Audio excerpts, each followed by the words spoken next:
ஏன்டா குழம்பிக்கிட்டே இருக்க? என்னென்ன என் தலையெழுத்த ஏன் தான் கடவுள் இப்படி எழுதி வச்சாரோ தெரியல. ஏன் இப்படி எழுதிக்கான்? ஒரு ஐடியா இருக்கு.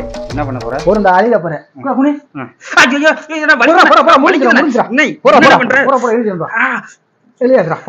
தலையெழுத்த மாத்தி எழுதுண்டா. இப்ப போறா, ஓனர் உன்னை விடவே மாட்டாரா? போறா. தெய்வமே, நன்றி தெய்வமே. பாராட்டா, போயிட்டு வா. ஐயோ, நம்ம ஒன்று சொல்லி விட்டு அவன் வாடு போறானே. எது சொன்னாலும் நம்புறேன். இப்ப என்ன வேலை செய்யணும் சொல்லுங்க, செய்யறேன். ஓனர் வேலையை விட்டு நிப்பாட்டிட்டாரு. கிளம்பு போறாரு. தலையெழுத்த மாத்தி எழுதினாரு.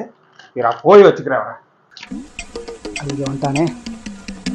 ஏன்டா உன்னை ஓனர் விட்டுருக்க மாட்டாரே? இல்ல மனுஷனானே, முதல்ல தலையெழுத்தே பரவாயில்லையாட்டுக்குனேன். மாத்தி எழுதுறேன்னு வேலையை விட்டே தூக்கிட்டாரு. வேலையை விட்டு தூக்கிட்டாரா? இனிமேல எங்கேயாவது தலையெழுத்து மாத்தி எழுதுறேன்னு சொல்லுங்க. தலையெழுத்தெந்த மொழியடா தப்பிச்செல்ல